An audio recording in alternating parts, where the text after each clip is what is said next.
Fernando, fala que ele está entrando, fala no microfone. O Bolsonaro está entrando agora aqui na sala. Parabéns, embaixador. Que isso? Vem mais para frente um pouquinho, senão dificulta a nossa vida. Pode ter o senhor já aceitou?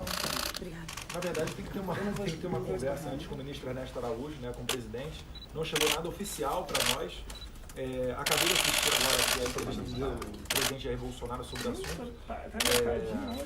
Pelo que ele falou, né, estou no radar, então há a possibilidade, mas eu acho que isso tem que passar por uma conversa também com o presidente e o chanceler Ernesto Araújo. O senhor teria que abrir mão do seu mandato, deputado. O senhor teria que aceitar esse convite, teria que abrir mão do mandato? O que pesaria contra uma decisão como essa? Verdade, eu nem sei se teria que abrir mão do mandato, mas certamente a missão que o presidente confiar a mim, eu vou tentar desempenhar ela da melhor maneira possível, seja no Brasil, seja no exterior. E certamente, né, uma possibilidade, a mera possibilidade de ir para uma embaixada nos Estados Unidos assumir esse cargo de tão grande importância já me deixa lisonjeado. Quem sabe futuramente, né, se isso vier a se concretizar. Mas o senhor aceitar ou não? A gente tem que conversar com o presidente, tem que conversar com o chanceler, não é uma decisão tão simples assim. Tem que falar com a minha esposa, agora que eu sou casado também. Não depende só de mim. Precisa da autorização que né? Mas tudo está muito recente, está sendo desenrolado. Fico feliz de estar no radar do presidente. A missão que ele der para mim, certamente eu vou cumprir da melhor maneira possível, mas eu acho que ainda falta uma conversa com o chanceler e também com o presidente. Mas é uma missão que o senhor fala, parece que o senhor foi pego de surpresa, e não é. Os senhores já vêm conversando sobre isso, que o presidente deixou isso claro. O que está pesando contra? O que está faltando? Porque, oficialmente, ele já convidou o senhor. Não, ele falou numa entrevista sobre essa possibilidade, né, falando que meu nome estaria no radar. Estar no radar não é uma confirmação. A gente tem que ter pé no chão aqui porque, enfim, pode ter uma conversa olho no olho. Como eu falei também com o Ernesto Araújo, o ministro das Relações Exteriores, eu jamais tomaria uma decisão dessa desagradando ele. Tem que ver se ele ventaria, se ele cogitaria outros nomes, se ele já está em tratativas, que é o que parece ser provável, porque eu não tomaria uma decisão dessa desagradando a ele. O senhor se sente apto à missão, deputado? colocou o seu nome de alguma maneira? Não foi um pedido meu. Algumas pessoas já falaram conosco, né? Alguns populares já aventaram essa possibilidade, mas como eu disse, nunca veio de uma maneira oficial. Fico feliz do presidente publicamente inventar essa possibilidade, mas eu aguardo ainda uma conversa entre nós três. O senhor se sente apto para a missão, deputado? O senhor se sente apto para essa missão? Olha, está pronto para assumir essa? Eu fico imaginando do lado de lá, né, o povo americano olhando o presidente de um país enviando o seu filho para trabalhar lá, o deputado mais votado da história do Brasil, estou presidente da CREDEM. Eu acredito que qualificação, óbvio, não sou um diplomata de carreira, não fiz o concurso público. Muitas das vezes, né, e é até comum isso acontecer, em alguns países, eles entendem que uma indicação política, ela demonstra, né, um compromisso maior na aproximação das relações entre os países. Eu acredito que a nomeação ou a indicação de uma pessoa tão próxima ao presidente para assumir esse cargo em outro país seria visto com bons olhos pelo lado americano e daria a confiabilidade necessária para que nós venhamos a desenvolver um trabalho resgatando o crédito do Brasil no exterior. O presidente deu uma nova declaração. O presidente deu uma nova declaração dizendo que decidiu indicar o senhor. Não é mais uma possibilidade. Então a gente não está falando mais de hipótese. Ele disse que só depende do senhor aceitar ou não a missão. Diante desse fato, o senhor aceita ou não? Agora? Ele deu uma nova declaração, que já está no site, dizendo que o senhor que decidiu indicá-lo. Eu agradeço. Espero que na próxima oportunidade a gente venha a conversar, então, para ver se a gente concretiza ou não isso que agora, para mim, ainda é uma possibilidade. Eu espero encontrar com ele, conversar com ele, juntamente com o chanceler Ernesto Araújo. E já houve algum tipo de consulta? Essa função de embaixador nos Estados Unidos? Se for da vontade do presidente e ele realmente, né, de maneira oficial, me empregar essa missão, eu aceitaria. Já houve algum tipo de gera uma ruída aqui no Congresso em relação ao nepotismo, voltarem de novo com essa história? Sim, essa possibilidade pode ocorrer. Cabe aos advogados, né, estudar a súmula vinculante do Supremo Tribunal Federal, mas a primeira análise que nós fizemos aqui, junto à minha assessoria, seria que não se enquadraria nisso, né? seria uma indicação igual como a indicação de um presidente indicado ao ministro. Ele estaria fora, né, da questão da súmula vinculante, estaria fora da questão do nepotismo. Agora, a crítica sempre vai haver, né?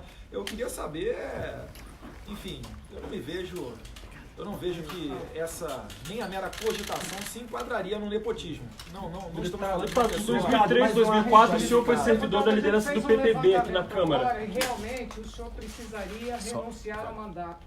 O senhor estaria disposto a essa renúncia? Isso já está confirmado, a lei exige. Sim, isso daí é a análise que nós fizemos também, Délis, obrigado. Se for a missão dada pelo presidente, eu aceitaria. O senhor renunciaria ao mandato, então? Eu preciso do senhor falando, não eu renunciando.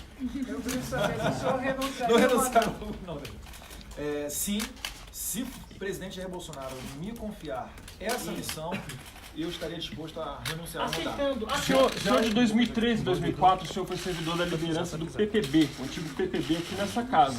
Só que ao mesmo tempo o senhor fazia o seu curso de graduação, né, no Rio, na Gama Filho, né? Não, na FRJ. Na UFRJ. 2003 e 2004, foi 16 meses nessa época. Como é possível? Como é possível isso? Você nunca conseguiu trabalhar e estudar ao mesmo tempo na sua vida? Em cidades diferentes? Em cidades diferentes? O senhor servidor do PPB aqui em Brasília e cursava no Rio, não? Eu assumi uma atividade partidária. Agora, em 2003... 2003 e 2004, foi 16 meses. Olha, eu teria que puxar pela memória forte aqui, então. Mas eu acho que não teria problema nenhum conseguir trabalhar prestando serviço partidário várias pessoas. Inclusive, eu já tive assessor meu que eu encontrava com ele uma vez por mês no máximo, né? Prestava a minha assessoria de maneira local no litoral de São Paulo. Deputado, já houve algum tipo de consulta ao governo dos Estados Unidos? O senhor já se encontrou com o presidente Donald Trump?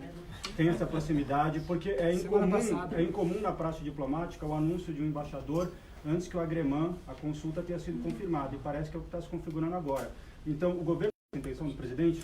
Não, o governo dos Estados Unidos ainda não foi comunicado, né? Por isso que a gente está falando aqui na esfera da cogitação. Eu sei da agremã, a sabatina, mas eu estou sendo bem cauteloso para realmente ter essa conversa diretamente com o presidente e com o chanceler Ernesto Araújo para saber realmente se está 100% confirmado. Ao que parece, está encaminhado. Em aceitando o convite, quais serão as prioridades de você como embaixador? Seria a cogitação da cogitação, né? Mas conhecendo o discurso do presidente Jair Bolsonaro, a missão é de reatar, né, essas relações, é de resgatar a credibilidade brasileira no exterior, é de atrair investimentos, né? O Congresso Nacional está dando o primeiro passo com a reforma da Previdência, depois, se Deus quiser, será com a reforma tributária, o governo fazendo a parte dele da desburocratização, redução de impostos. Então, esse momento que o Brasil vive é um momento de atrair também investimentos internacionais. E o embaixador tem que estar ciente dessa missão dele. E o governo estava esperando o senhor completar 35 anos ontem, que é a idade mínima para ser embaixador? Não. O senhor acha que é uma coincidência, assim como também foi a coincidência do vereador Carlos Bolsonaro ter 17 anos quando foi eleito vereador do Rio de Janeiro. Completou 18 em dezembro, tomou posse em janeiro.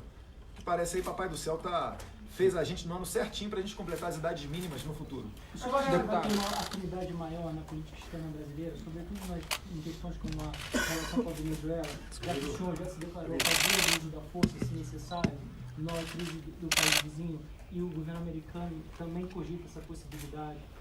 Olha, eu acho que certamente nós teremos uma relação muito mais próxima, né? Eu acredito que isso aí ocorreria até de maneira natural.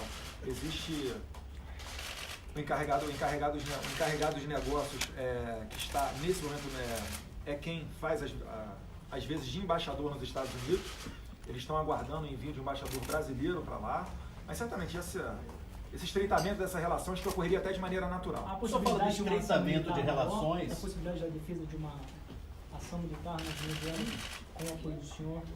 Não, eu não sei, acho que não seria essa peça fundamental. Quem responde com relação às possibilidades de qualquer tipo de conduta na Venezuela é o ministro chanceler Ernesto Araújo e o ministro da Defesa, general Fernando Azevedo. O senhor fala de estreitamento de relações com os Estados Unidos como se as relações do Brasil com os Estados Unidos não estivessem estreitas.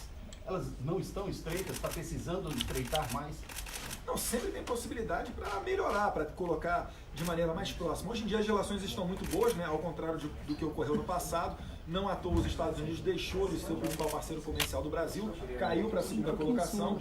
E eu ouvi uma reclamação muito grande quando eu fui lá nos Estados Unidos em dezembro e fiz umas 30 rodadas em uma semana com investidores de Washington, Miami e Nova York. Eles reclamam que, não diretamente, mas ao que parece havia uma conduta anti-americana, principalmente por conta de Lula e Dilma. E como seria interpretado pelo BRICS? Embaixador nessas 30 rodadas?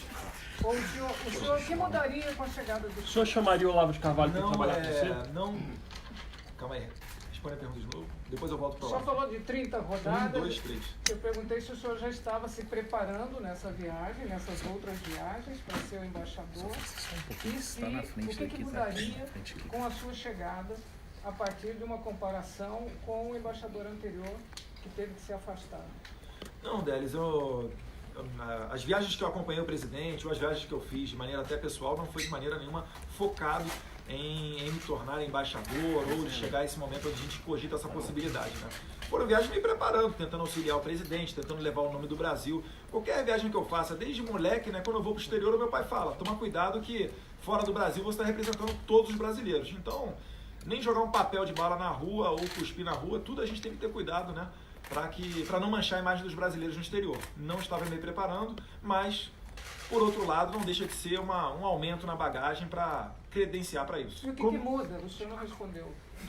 Numa comparação do senhor com o anterior, o que vai mudar se o senhor for embaixador? Eu não tenho críticas ao embaixador anterior do Brasil lá, o senhor Sérgio, mas eu acredito que o envio do próprio filho, sendo o deputado federal mais votado da história do Brasil, assumindo, tendo atualmente um cargo de destaque dentro da casa, que é a presidência da CREDEM, uma das comissões mais importantes aqui da Câmara dos Deputados. Eu acredito que é uma sinalização bem forte de que o Brasil realmente quer estar junto com os Estados Unidos no cenário mundial. Qual vai ser a posição do senhor em relação ao tema de imigração? O Brasil tem uma comunidade brasileira significativa nos Estados Unidos, uma quantidade de brasileiros que estão lá ilegalmente, num governo que tem uma política muito dura contra a imigração, e o senhor já deu uma declaração a respeito disso. O senhor acha que o Brasil deve mudar a sua política de imigração com os brasileiros nos Estados Unidos, adotando uma postura aí de facilitar, por exemplo, a deportação de brasileiros? Como que o senhor vê essa questão? Olha, essa questão não passa por mim, nem se caso eu venha a ser embaixador, né? Isso aí é uma política interna norte-americana. Tudo depende do momento. Em momentos, por exemplo, o Brasil, após a abolição da escravatura, o Brasil ficou muito mais aberto a receber os europeus, que vieram para o Brasil, principalmente italianos, para trabalhar nas lavouras. Isso tudo depende do momento. Depois do 11 de setembro, eles reforçaram a política de segurança nacional e restringiram o acesso. Depois abriram novamente para atrair, né, turistas para gastar dinheiro lá nos Estados Unidos. Então não depende do embaixador do Brasil nos Estados Unidos intervir nesse tipo de política. Adorava agora e encerra. Só um minutinho. Licença, rapidinho. Quando vocês conversam... Licença, por favor. Quando vocês conversam, falou que ainda tem que conversar com o presidente, tem que conversar com... Ainda não tem data, mas eu acho que não passa desse final de semana, não. O senhor chamaria o filósofo Olavo de Carvalho para trabalhar com o senhor na embaixada, talvez? Então, boa pergunta, né?